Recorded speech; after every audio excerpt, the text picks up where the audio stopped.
Bismillahi walhamdulillahi wassalatu wassalam ala rasulillahi.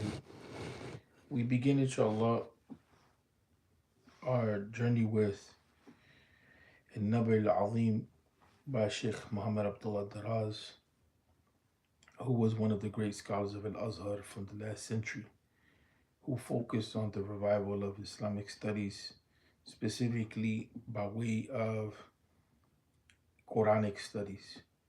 He combined his studies at Azhar or Al-Azhar al-Sharif with his studies at Sorbonne, and he was one of the, which is in France, he was one of the group of scholars that ended up coming to the West to study in the West and to even write in another language, and in specific in French, to be able to have a dialogue between the Muslim world and the non-Muslim world, so to speak. And he began to focus on Quranic studies in a way that was unprecedented, in a way that was known to everyone. Some of the scholars were aware of it, and that is to study the Quran as a whole. To study the Quran systematically in such a way that the Quran begins to interpret itself when one is reading versus one reading the Quran piecemeal. So what we wanted to do today is we wanted to look at Sheikh Abdullah Daraz's preface and his introduction. He says, Rahmatullahi alayhi, may Allah benefit us by his knowledge in this world and the hereafter, and him as well. He said, this book is both new and old. Its later parts are new, while its early chapters are old. In its inception, it took place on a university campus over 20 years ago, but only his head, neck, and chest had appeared then. As for its limbs and final shape, these have only been completed today. Students of the old days witnessed its beginning when parts of it were being dictated to them at varying intervals in different times. Whenever they had gathered something like 20 pages or less, they would print them and urge the author to add the remaining chapters. I wanted to pause there, but I'm going to read. I'm going to continue to read the paragraph and come back. He says, however, circumstances at the time did not allow that it should be so completed. The parts that were already printed were left with those students. Today, however, God has willed that the author add new material to complete this work, so as to take it out of the narrow environs of academic life to broaden the stage of publication or its readership. This makes it an address to every person with a critical mind, to everyone who takes or rejects matters only on the basis of evidence. Its appeal is made to the intellect that seeks practical proof of what is presented. This discourse begins at the very beginning. It requires no prior commitment or conviction from its reader, nor does it need any prior cultural perception or educational qualification. It only appeals to the reader to start with no prior prejudice, to be equipped with a keen desire to determine the truth concerning the Quran. This will ensure that he knows the truth of the Quran by Allah's will.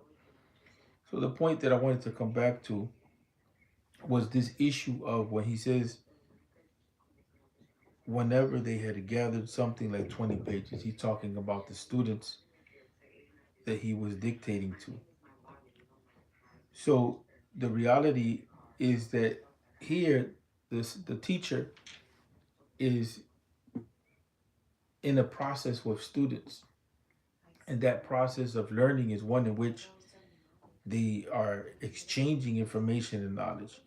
And although the knowledge is not complete, so to speak, it is a work in progress. It becomes a work in progress. Hold on a second.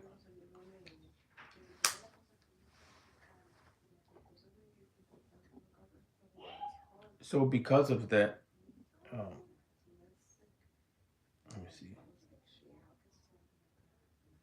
I don't know if everyone can. I don't know if people can hear me or not. Can you give me a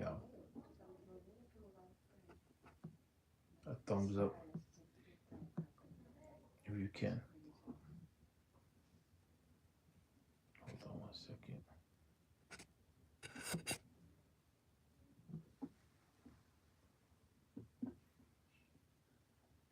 Okay. So here, Sheikh Abdullah Daraz is teaching us really what knowledge is all about.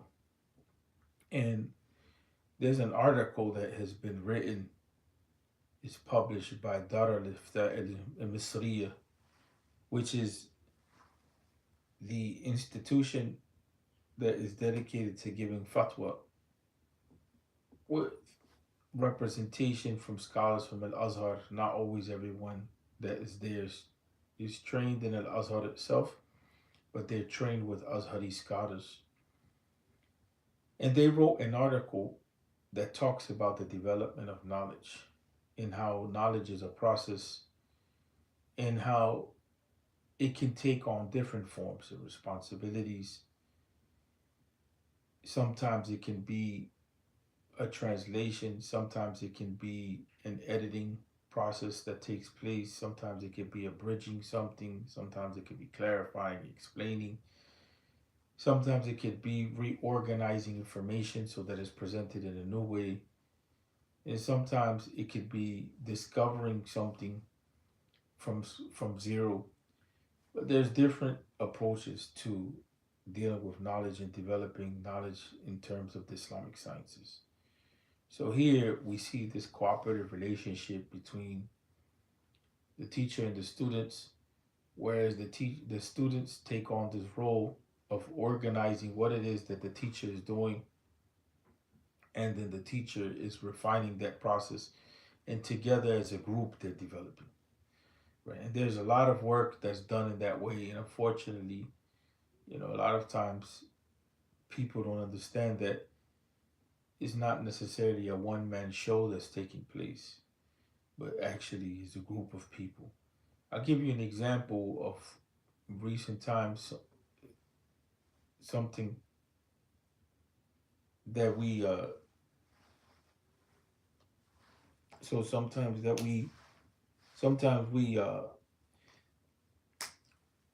we don't realize that these things are going on even amongst ourselves.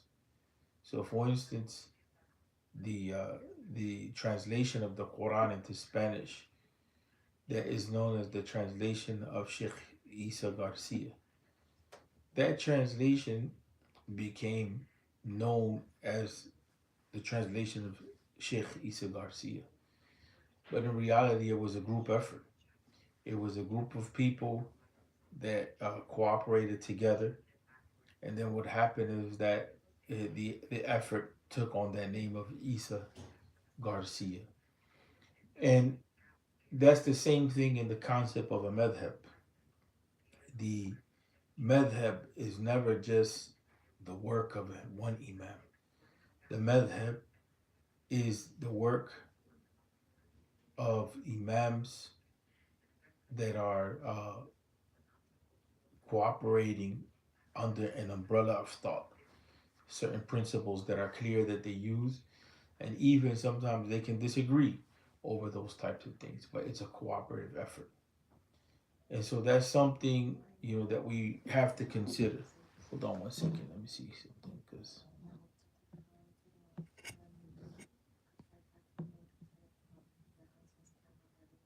for those who are listening and from that are in the study circle itself, I didn't pay attention to the fact that the comments are disabled. So whatever you want to say, you can shoot it through Messenger, inshallah, and it comes up. So that's something that we wanted to focus on, the idea of cooperative work and how it is that cooperative work helps us to build. It helps us to reach another level, because it's impossible for us to be able to build the reality of an environment of knowledge and also to produce in that environment. Just doing that work alone, we have to rely on others and cooperate with others in order to get to a level where we can we can benefit. You can come in. So here we deal with the introduction. The first thing that Imam Abdullah Daraz focuses on is praising Allah Ta'ala.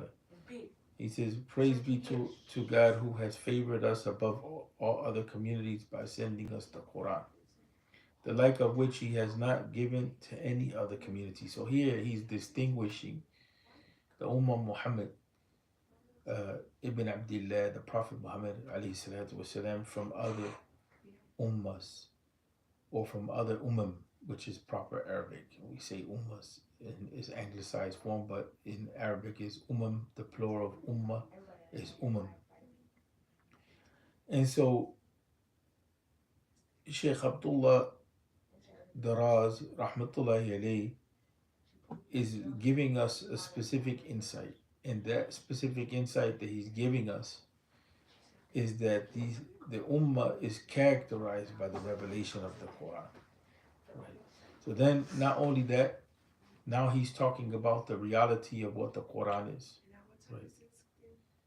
He says he has made the Quran a book of guidance for all mankind in all times, and a final version of all divine messages. He has also placed within it irrefutable and timeless evidence testifying to its truth. So here Shaykh Abdullah is describing the Quran and is talking about the Quran as a book of guidance that's universal for all of humanity.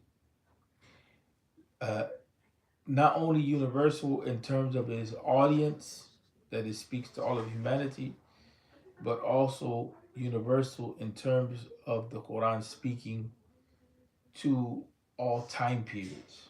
Right? He has made the Quran a book of guidance for all mankind in all times.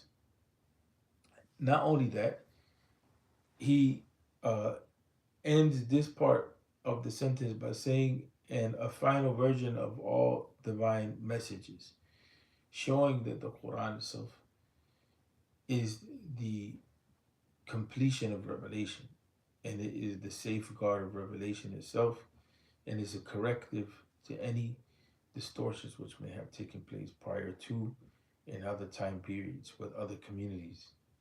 He has also placed within it irrefutable and timeless evidence testifying to its truth. So here, Sheikh Abdullah is talking to us about some characteristics of the Quran which appeal to the intellect, right? And so he's saying that there's certain evidence which the Quran contains which defies dispute, right? And that's a tall claim.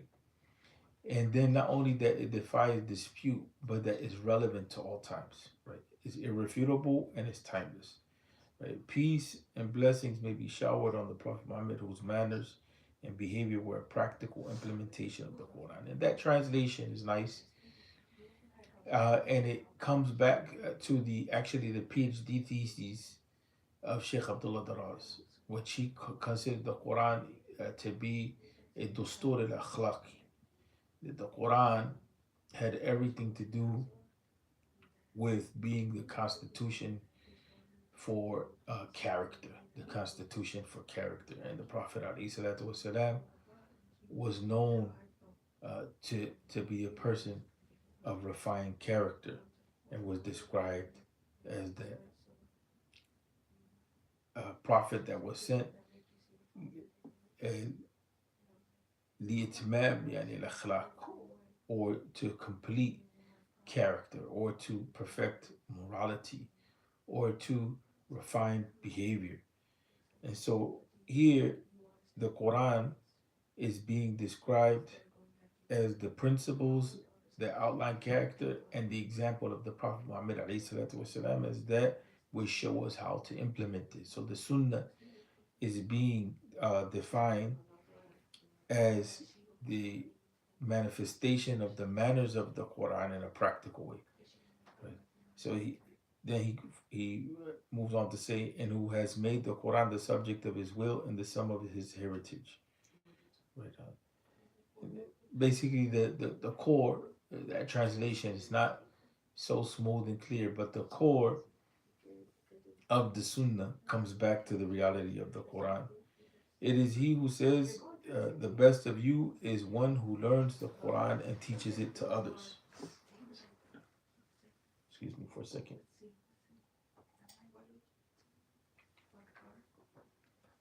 Our Lord, as you have blessed me with a share of the Quran, which you have described as a wise reminder, enabling me to learn and memorize it, and enrich my mind with the love of his recitation and his understanding, I pray to you to place me among those who adhere to his guidance.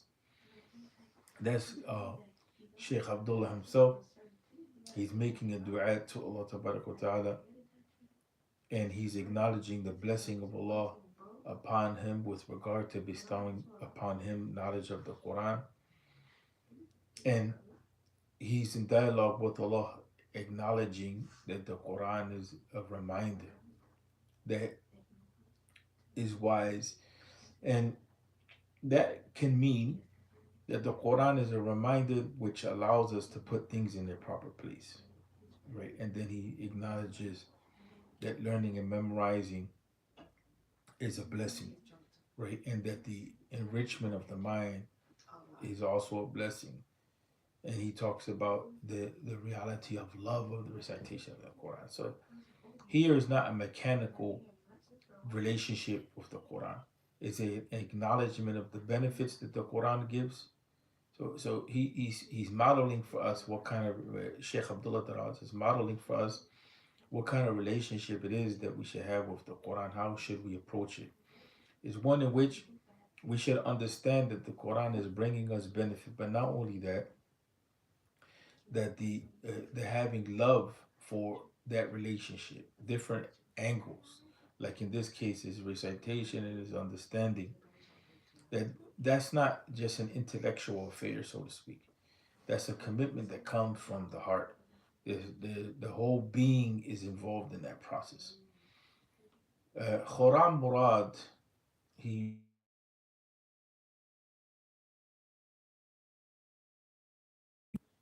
Khurram Murad, Ustad Khurram Murad Rahmatullahi alayhi wrote a book called Way to the Quran.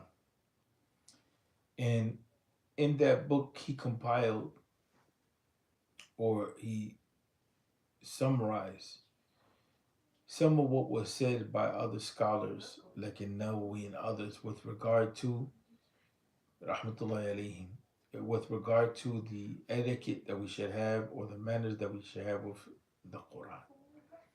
But he went further to talk about the whole concept of tilawa and what is the meaning of tilawa, or what is the meaning of reciting the Quran. And one of the things that he defined as part of tilawa is reciting the Quran with the whole of our being. Reciting the Quran with the whole of our being. That being the case, the recitation of the Quran is not just an awareness of the rules of diction, right? Or it's not just an awareness of phonetics, of proper intonation and uh, the proper articulation of letters, so that we reach a point of mastery of that recitation of words. So it takes us to the level of a musical reading. You know, that is beyond that. It's a relationship with understanding that's part of the process to enjoy the recitation of the Quran and give it its right from that angle. But true recitation is not just focused on diction. True recitation goes beyond diction and phonetics and being in a relationship with those with that musical aspect of the Arabic language. Some will not like the fact of associating music with the Quran, but There's no doubt that there is some sort of musical intonation that comes with the words being recited in the proper way, but it's not equivalent to music. That's, a term that is used just to kind of explain the whole process of recitation, and how it goes into aesthetics, and how it goes into the beauty of language and voice and sound and so on and so forth. But of course, music has its own reality, poetry has its own reality, and the Quran has its own reality. But the Quran has a poetic flavor to it, but it's not poetry. It has a musical flavor to it, but it's not music. It has its own identity, because ultimately we, as Muslims, believe that the Quran is uh, that the Quran is revelation. Someone asked, "What about those that can't recite in Arabic or read in Arabic and so on and so forth?" Yeah, there's benefit in listening. There's benefit in listening, but the reality of the situation is that there was a time period in which there was no one in this ummah that didn't aspire to the learning of how to recite the Quran, or the learning of reading the Quran in the Arabic. And that is a goal which it may require sacrifice, but with which nothing on the earth is equivalent, to substituting it. In other words, there's something that we should aim at. It's something that we should aim at. I never forget, on a personal note, what it was like to stand in Tarawih and not understand a word of what was said, but feel the meanings. And there was a commitment that I made with myself to aim to learn at least what it was that was being said. Because even though I felt this spiritual connection, there was that gap that's in between, and it's not to make things difficult for people, but that's the reality. Sheikh Muhammad Khidr Hussein, who was Sheikh Al Azhar at one time, from the scholars of Tunis, I believe he was. Some of the Sheikh Al Azhars uh, were not always Egyptian, so he was the head sheikh at one point in time, and he said that when the Muslims were in a position of strength, then those who would come into the fold of Islam, they would uh, learn Arabic, and they would commit to that process of learning the Quran, so to speak. And there was no need for translation. And then when the Muslims began to get weak, we began to translate the Quran. And there's some truth to that. Even the Quran, when we look at the Indian subcontinent, there came a point that it had to be translated into Persian. Shah Waliullah, rahmatullahi alayhi, from what I know, was one of the first to translate the Quran into Persian. The same happened uh, with the Bible, that it was translated into Latin, and then after a while, the people didn't know Latin, and then the Bible had to be translated into the languages of the people. And that's how some distortion begins to take place. That's not to say that people shouldn't have access to the basic understanding of the Quran in their own languages.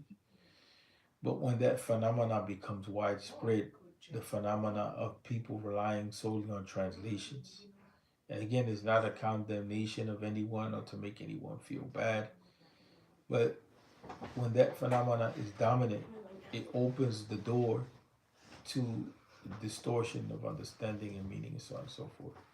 And so then what happens is that we confront our responsibilities on two levels.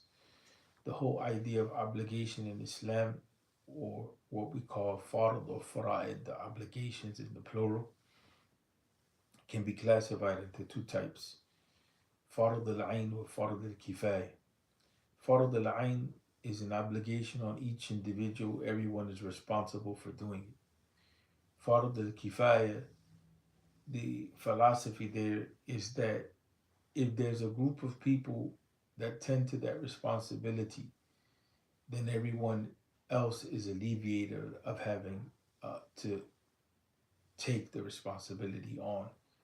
So, for instance, Salatul Dhuhr, Salatul Fajr, and all of that, those are considered individual responsibilities. Everyone on the individual level has to tend to that. Then you have other issues like, for instance, Salah in the masjid and the adhan, that is considered to be, for the most part, a collective responsibility, so that if some Muslims perform that responsibility, others are alleviated of the responsibility. So when it comes to the issue of learning the Arabic and knowing the Quran, it has become an obligation on the general community. And so if some take up that responsibility, others are alleviated. So that becomes the responsibility of the general community to support those who are upholding that responsibility that we all are supposed to take on. So the understanding of the Quran in the Arabic language and its preservation and its memorization and its recitation and its understanding and all of that, a group of people have to take on that responsibility in order to alleviate the whole of the ummah from that responsibility. Once that group doesn't exist, then what happens is that now you have within the ummah no access to the Quran in its original form, no understanding of it. And that is what leads the people to uh, be distant from the revelation and even to distort the revelation. An over reliance on translation takes away the effectiveness of the Quran. Dr. Ismail Farouki, rahmatullahi alayhi, he wrote a book called Towards Islamic English. And I often mention this. He talked about how in the philosophy of translation, there's some things that should not be translated into the English language. They should be left in the Arabic, and the people should understand the meanings. And the reason why is because of the impact that that particular word, uh, whatever word of power, like for instance, Iman, uh, for instance, the issue Islam, the word Deen, the word Tawheed, all those words have specific meanings which are not necessarily equivalent. There's no equivalent found in the English language that can capture all the meaning. A word like ikhlas is like that, or nasiha is definitely a word. Nasiha is a word which even in the Arabic language itself is hard to find the word that can capture all of the meanings of the word nasiha. So if you, when you translate it into English, because we have the hadith of Deen Nasiha, when you translate it into English, the word itself becomes distorted. So there's some words that you can't understand uh, them at all in the English language without a lot of explanation. So he was of the mindset that some things just need to be left on their own in Arabic. And if that's the case with the language in general, then what about the Quran, which is revelation? We see there's attempts to translate the Quran, and those attempts, sometimes when you just rely on that, you miss a lot of meaning. You miss a lot of meaning. And so that's something to be said for. Now, with regard to reward for listening to the Quran, inshallah, everyone gets the reward, even if everyone's understanding is not at the same level. And I hope that that clarifies the question that came in. But the effort that everyone is putting into, for every effort to recite the Quran, there's reward.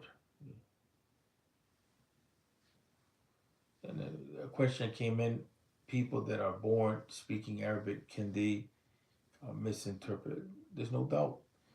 Right now, the majority of what we call the Arabic speaking world, the Arabic language itself does not have the central role that it had in the past. So you go to Egypt and what the Egyptians speak and what they call their Amiya or their dialect, which has become their language and not a dialect, is an admixture of Turkish, English, Arabic, Coptic.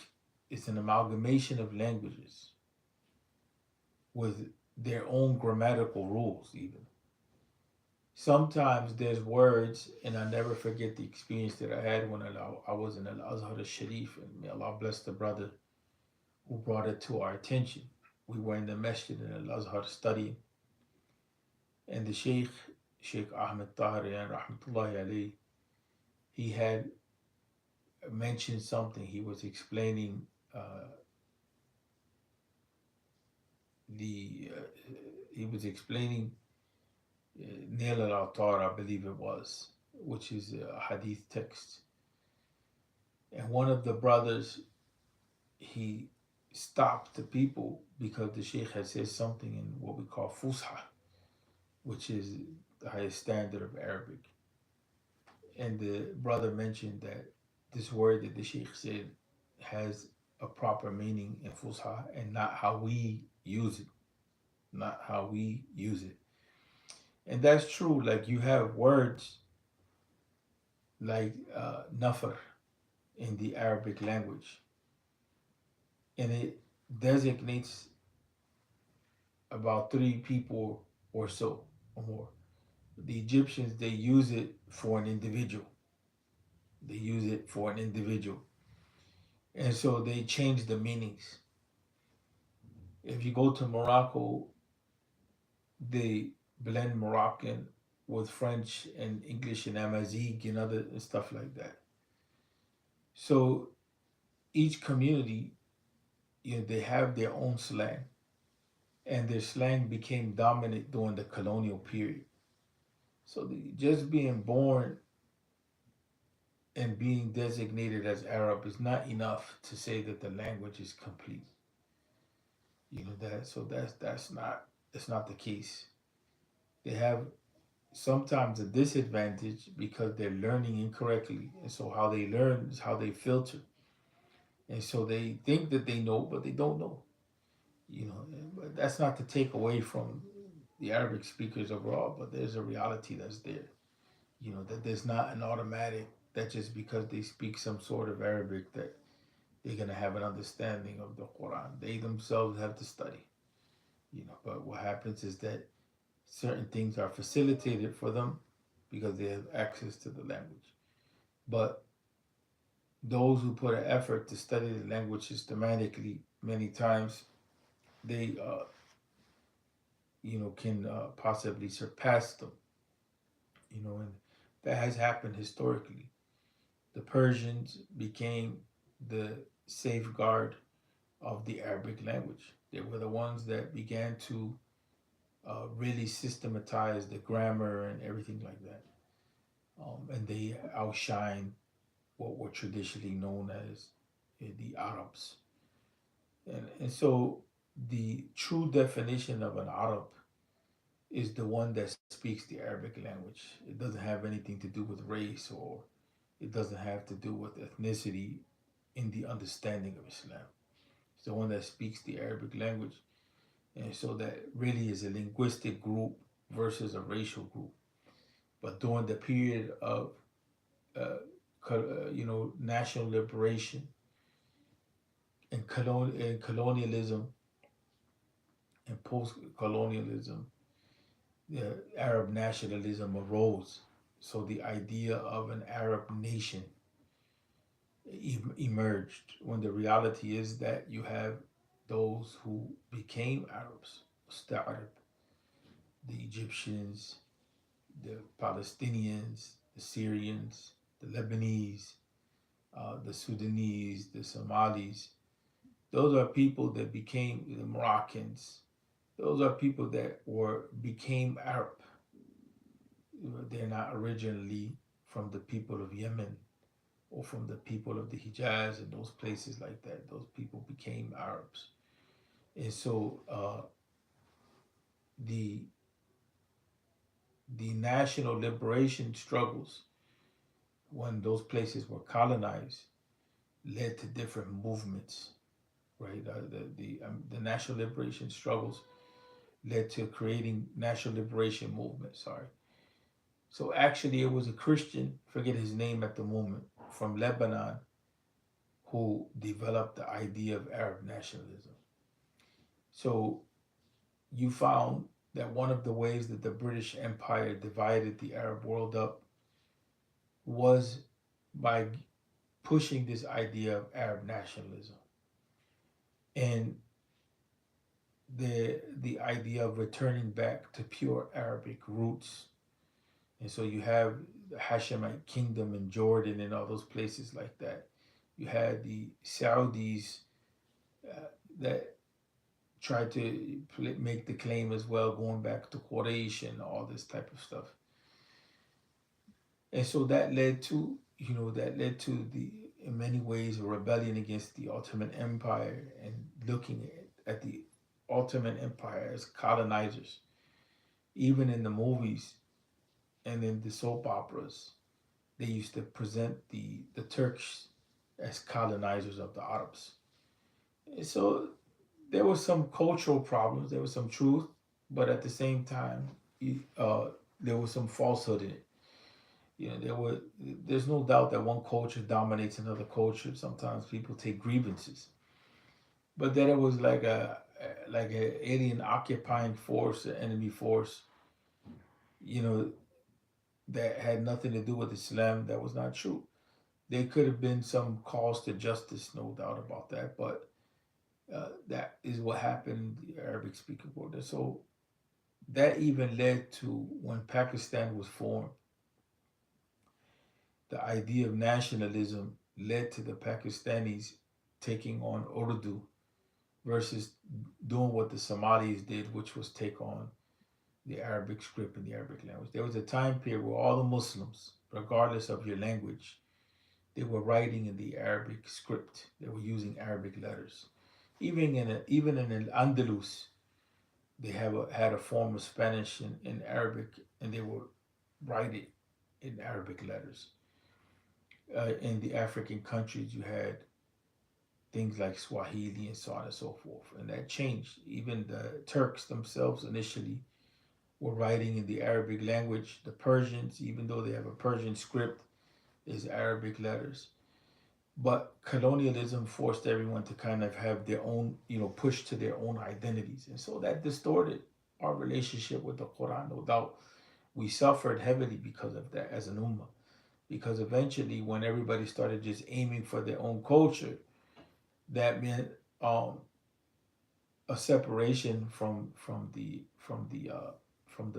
foundation, right? A separation from the foundation of learning, which is the Arabic language. So here he says, this book is a study of the Quran, which I introduced, in my course, commentary on the Quran taken by students of Al-Azhar in the masjid and in the university. So he taught this book in the masjid and in the university. My objective in undertaking this piece of research has been to describe the Quran by its true qualities and colors, to present some facts concerning the Quran and to chart the course to be followed in studying it. This is what we've been talking about in other sessions. The necessity of having a study methodology by which to approach the Quran. So Sheikh Abdullah Daraz was what Muhammad Abdullah Daraz, rahmatullahi alayhi, was one of them that is to be included, or one of those that's to be included in the study of the Quran in a thematic way or holistic way, right? And so here he says this, he brings it up. He says, in most chapters, I have tried to adopt an analytical approach, speaking in detail and adding some examples. I have not limited myself to indicating something where I'm able to explain it in full. My hope is that it will help those who have so far been neglectful of the Quran to open their minds and hearts to it, so that they will find this light spreading rapidly before them. I also hope that the believers will find in it what strengthens them in their faith. That idea of the analytic approach to the Quran, that comes from the translator, because the meaning of the analytical approach, at least in the classifications that we have in the study of the Quran, is that it's taken a word by word approach, a line by line approach. And Sheikh Abdullah Daraz does not take that approach 100%. He looks at the Quran systematically. And in this book, uh, basically, we're just focusing on Surah al-Baqarah. And because Surah al-Baqarah was one of those chapters of the Quran, like we mentioned before in other sessions, that was called into doubt and questioned by the non-Muslims when they said that the Quran wasn't a logical whole or didn't make sense as a whole. They said Surah Al-Baqarah is full of a whole bunch of different topics and themes which seem to be not connected to each other. And so that pressured the scholars to clarify that that accusation against the Quran was inaccurate. And so we looked at a little bit at Farahi. We looked a little bit about of Amin Islahi and others. We talked about the whole how it was a little bit that uh, the idea of a systematic approach to the Quran was present in the past, but it wasn't always the point of attention that the scholars uh, were focused on. They were focused on clarifying the meaning of an ayat here and there. They never felt the necessity in large numbers to look at the, the need to clarify the meaning of a whole surah and kind of summarize it. Although that's not to say that that thinking was not there. The thinking was there. The idea of looking at the objectives of the Quran, the purpose of the surah, the aim of it, that was there. But in knowledge, sometimes some things are focused on and other things are neglected.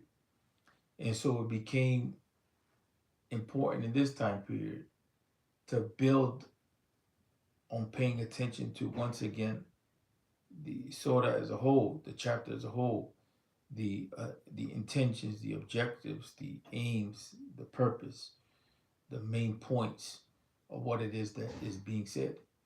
That became a need of the time. That's not to say that in the past they didn't understand. Sometimes people, what is written is not everything that's known. People that are reciting the Quran on a frequent basis every day, and they sometimes some are finishing the Quran once a day, or they're finishing the Quran once a week or once a month. That group is a different type of group than us today that we barely read the Quran.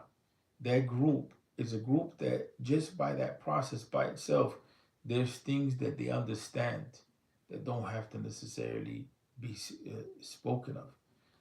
And so this brings us to a topic. I want to pause on it for a moment.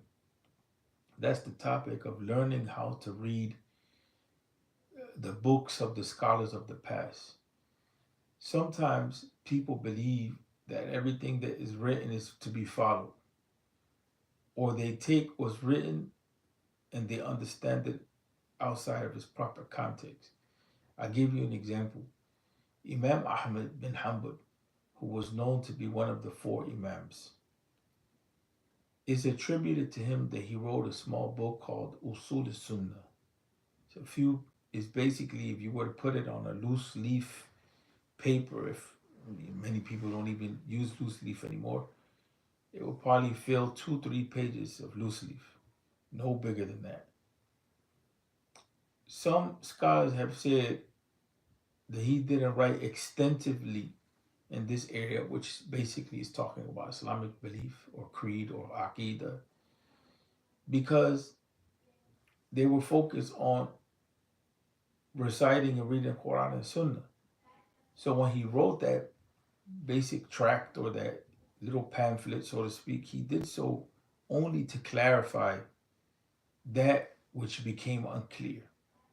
He didn't intend to write something that's drawn out, and detailed and argued and this, that. That serves another purpose. That once you get to that point, that means that the Quran for you, is on some points is not clear, and it needs to be drawn out and clarified and detailed out. And in that process of detailing it, in this case, we're talking about Aqidah, you're bringing your understanding, or you're bringing a refutation of what somebody says, and so on and so forth. And it takes on a dimension of its own. So sometimes some things, are spoken because of a specific needs, a specific set of needs. So the same thing, the fact that a lot of tafsir, we can say most tafsir, is just repeating the same thing over and over again. And it's not necessarily looking at the Quran from a holistic perspective. It doesn't mean that they didn't look at the Quran from always a holistic perspective. What it means is that what is written is not always looking at the Quran from a holistic perspective. Because what is written served a particular purpose. And if they commented on certain ayat and it became the norm to repeat what was said, they did so because there was a tendency of scholarship to follow scholarship, or what we call taqlid. Sometimes that brings benefit and sometimes that brings harm. But by doing that, they just were clarifying that which needed to be made clear. You know what I'm saying? And so on and so forth. Somebody mentioned that it is a copy-paste approach. That can be said as well. That's the taqlid literature, whether in tafsir, or whether in fiqh, or whether in aqidah, or whether in the Arabic language, and so on and so forth, is dominant. It becomes dominant. But that doesn't mean that all of what was written is written in that form. That's why we said we have to learn how to read what it is that the scholars have said in the past, their literature, their books, their contributions. There's plenty of what has been produced, so to speak, by the scholars of the past, which is open to investigation and thought. In other words, they approach knowledge from that angle, investigation and thought. They're not just conveying what others have said, and they say the same thing like parrots, or they say the same thing to clarify what they have said. You know what I'm saying?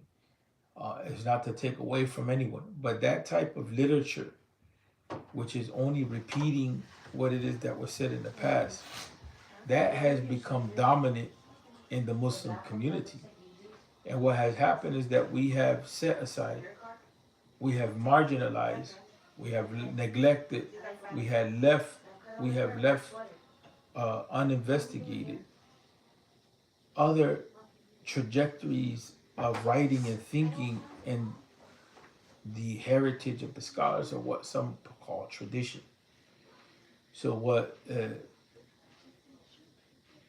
Ustad Daniel, Sheikh Daniel mentioned here, he mentioned it through a private chat, the copy-paste approach, right? What we can say about that is that has become dominant in what we call tradition, the taqlid approach. And we know for a fact that the scholars are writing on multiple levels of understanding. Some write at a very deep level of understanding. But what happens is that we have a culture that has developed around tradition. And that culture favors certain things over other things. Like, for instance, in the Maliki method, there's a favoring over what we call Mukhtasar al-Khalil in fiqh. There's a favoring of that book. And then there's a favoring of certain commentaries. That's it. Even in contemporary times, Mukhtasar al-Khalil has received attention by scholars, and they have written commentaries on it that deviate from the methodology that's popular. And so they began to look at maybe where does Khalil conveyed something that's weak, so they look at it in a critical way. Then they bring up the issue, okay, what are the textual evidences that can be used to support these claims? And then not only that, they criticize the madhab itself. And so that type of approach is not always considered to be dominant. That's one example. The same thing, for instance, this book here. This book is called al-Bayan fi Arkan al-Iman. كتاب منهجي كتاب منهجي تلمي I'm sorry تعليمي ميسر. It says that al-Bayan, the declaration or the clarification, you can use both definitions, with regard to the arkan of Iman. We can say pillars of Iman, or the mainstays, or the foundations. It's a book that's methodological, educational, and it's easy, or it facilitates the understanding of Iman in a methodological way, and it allows for it to be used also in a pedagogical way. Pedagogical. My tongue is twisted this morning. But it's using a pedagogy, a way of teaching, which after not only is it clarifying definitions and is giving key points without a lot of controversy and so on and so forth, but is also providing questions for clarification at the end. You know, and so that's not the way that Aqidah is taught for the most part. You see what I'm saying? This is coming in with what's foundational, what's coming in, what's essential, without a lot of back and forth, without a lot of refutation, without this group and that group, and is doing it systematically, and is doing it in a way where you can have some check mechanism. Do I really understand what's going on? The same way that in most of the madhabs, they have approached nowadays to deviate from what became popular in teaching fiqh. And so now they, in most every madhab, they include evidences. Some go deeper. Not only do they include detailed evidence like a hadith or ayah, the Quran, but they include principles. And there's other ways that the Arabic language, like for instance, in Nahu al-Wadih, the book in Nahu al-Wadih, which is 3 volumes in the elementary sessions, and then the high school session is another 3 volumes. That book is organized in a more contemporary way, meaning that what we're used to seeing. It has examples, it has definitions, it has questions for review. It's organized in a systematic way. That's not to say that that was not used in the past. We know that the Prophet ﷺ used to use symbols and charts, and used to repeat things. But sometimes we ourselves forget these methods.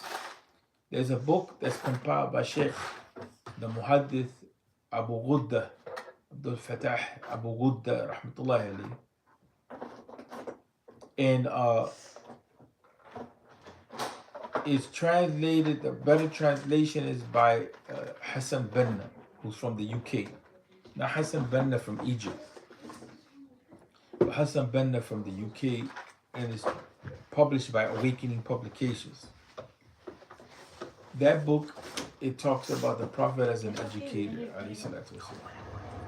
And so that book, it talks about different techniques that the Prophet used to teach, alayhi salatu wasalam. So when we go to that book and we compare that to some of the techniques that are used in teaching tradition, it's not equivalent. It's not always equivalent. So there's different teaching methodologies which are out there. And teaching methodologies come not only back to how a teacher teaches in the classroom, so to speak, or in the learning circle, but also in writing. That's one of the reasons why Imam Ibn Khaldun, rahmatullahi alayhi, in the Muqaddimah, he criticized the way that people began to write in Al-Maghrib and Al-Andalus and all those areas, and how it impacted educational philosophy. And he talked about Imam Ibn Khaldun, how يعني كثرة المختصرات, the abundance of primers or short text or bridge text or these small books that we use to study. A lot of those books يشتت الطالب, it confuses the student because you never get a really clear understanding of what's going on in knowledge. You're jumping from one small book to another book, and they contradict each other internally sometimes in definition and what they say. For instance, if you take the case of fiqh today, we're talking a lot about fiqh. This one says this invalidates the wudu, that one says this doesn't invalidate the wudu, and it's the same method. Sheikh Abdul Karim al-Khudair, who's from the scholars of Saudi, who deals a lot with hadith, he talked about how a lot of the students began to use that a one volume text which would summarize Bukhari or summarize Imam Muslim or Abu Dawood or whatever from the hadith text, the main hadith collections. And he says that's fine and dandy, but at the end of the day, Bukhari has a methodology that he used in his book. Sure, the student may not at the beginning stages be ready to go into that study, but you can progress there. But if you rely solely on the summarized version, you're never going to get the methodology of Bukhari, right? You're never going to get the methodology of Bukhari. And that's the same thing with people learning Deen, and they're learning from whatever book outside of the Arabic language. They're learning, for instance, they're learning Aqidah from a particular text. They're learning spirituality from a particular text. And they never study the Quran, and they never study a hadith. They're learning from secondary, tertiary sources. They're not learning from primary sources.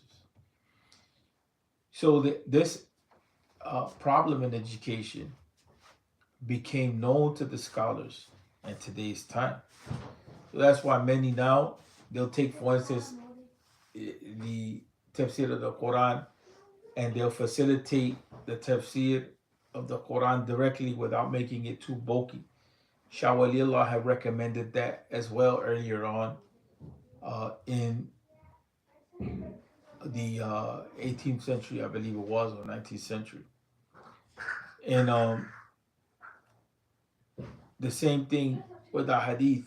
There's some books that are written that clarify the meanings. Now, some people say, well, now we're getting into a very over textualized approach. No, it's just one step in the stage of knowledge.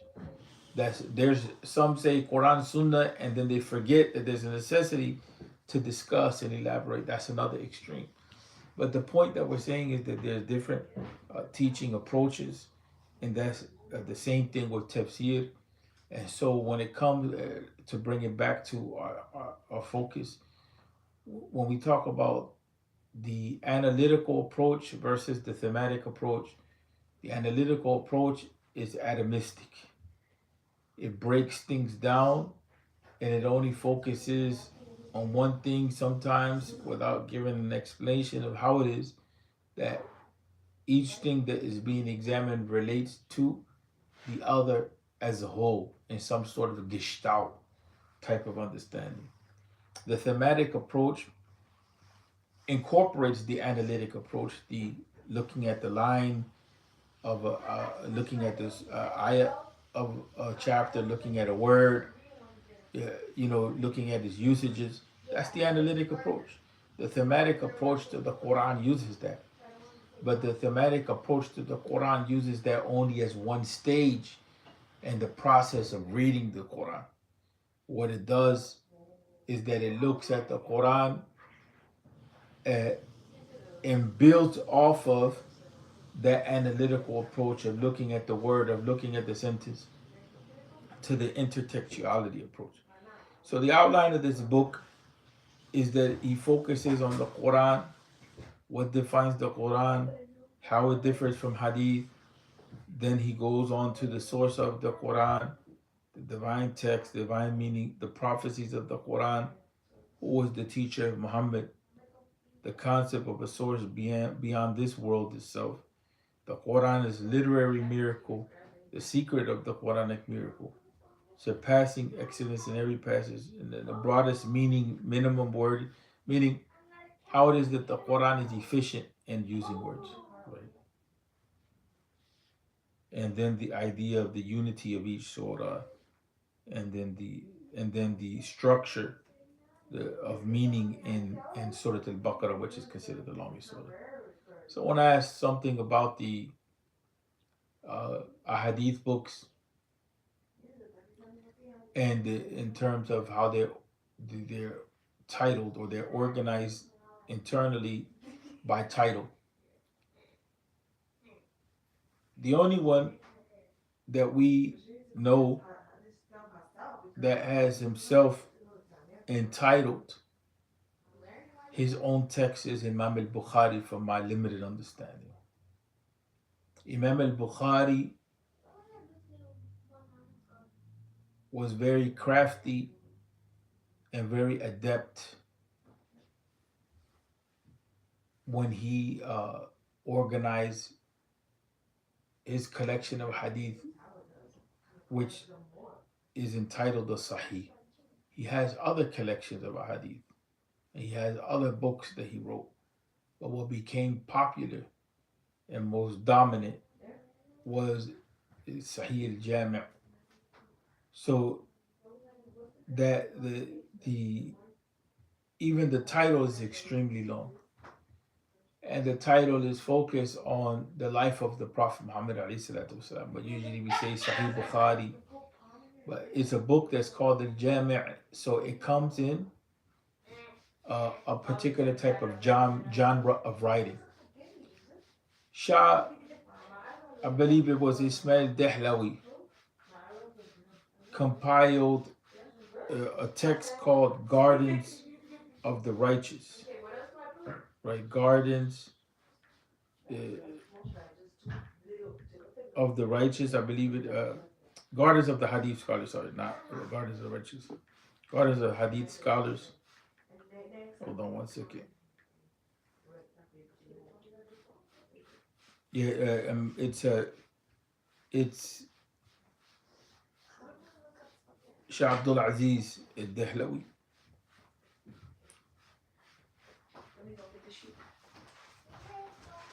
Hold on one second. Shah Abdul Aziz al-Dehlawi, and he compiled that text, and there he talks about the different genre. In Arabic is Bustan al-Muhaddithin. He compiled that text, and that text, what it does is it gives us a different, it gives us an insight into the different styles of writing in Hadith. So al-Jami' is considered to be encyclopedic. It's considered to include some tafsir, some fiqh, some